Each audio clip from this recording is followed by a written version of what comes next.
అవును, తాను గుంపు మేస్త్రినే అన్నారు సీఎం రేవంత్ రెడ్డి. ఎవరు అవహేళన చేసినా తాను పట్టించుకోనన్నారు. మంత్రివర్గం అంతా తన గుంపే అన్న రేవంత్ ఆ గుంపే తన బలమని స్పష్టం చేశారు. ప్రభుత్వ ఉద్యోగులకు ప్రమాద బీమా కల్పిస్తూ 16 బ్యాంకులతో చేసుకున్న ఒప్పంద కార్యక్రమంలో పాల్గొన్న ఆయన ఈ వ్యాఖ్యలు చేశారు. మన ప్రభుత్వ ఉద్యోగుల పరిస్థితి ఏంది?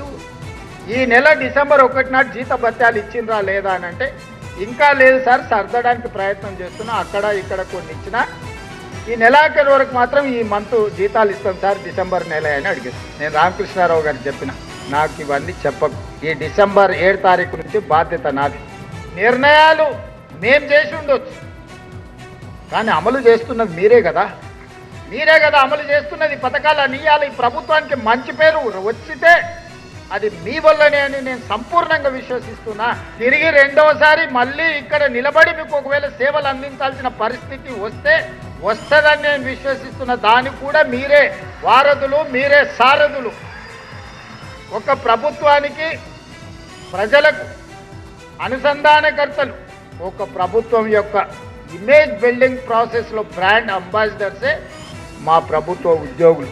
ప్రతి ఒక్క దగ్గర పోయి నేను నిలబడి మాట్లాడి ఏదో రకంగా చాకచక్యంగా ఏదో ఒకటి సాధించుకొని వస్తున్నా కదా. ఢిల్లీకి పోతే ఢిల్లీలో ఏముందా? కాలుష్యం ఉంది. నీళ్లు తాగాలన్నా కష్టమే, గాలి పీల్చుకోవాలన్నా కష్టమే. ట్రాఫిక్లోకి పోతే అంతకంటే కష్టం. ఢిల్లీలో ఏమన్నా లడ్డు ఉందా? ఎక్కిపోతా నేను ఢిల్లీకి. ఏంటికి పోతా మీరు చెప్పు? ఢిల్లీ నేను చూడందా? ఇదేం ఎక్కికుంటే అంతకంటే ముందు మా ఇంటి ఆమె ఆనే చదువుకున్నది, అప్పుడు కూడా పోయేటోండి ఢిల్లీకి. నేను చూడండి వెళ్ళానే,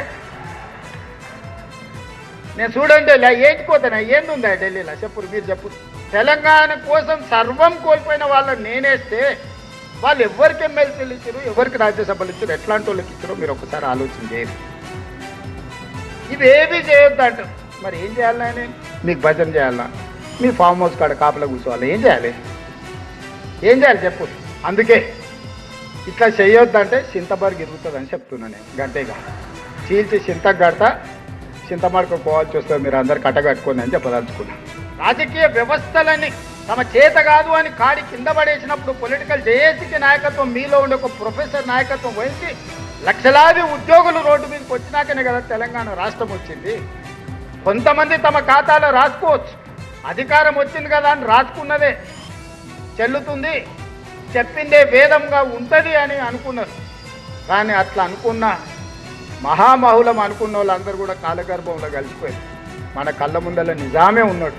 రోజుకొక గంట మనం అదనంగా పనిచేద్దాం. మనం ఏం బిల్లులు పెంచుతలేం, కానీ మన కట్టాల్సిన పన్నులు కొంతమంది కట్టకుండా తప్పించుకునే వాళ్ళని పట్టుకునే బాధ్యత మీదే, నాదైతే కాదు. ఆదాయాన్ని పెంచండి, ఆ పెంచిన ఆదాయాన్ని మీ అవసరాలు తీర్చడానికి నేను ఉపయోగిస్తా అని చెప్పి నేను మీకు మాట ఇస్తున్నాను.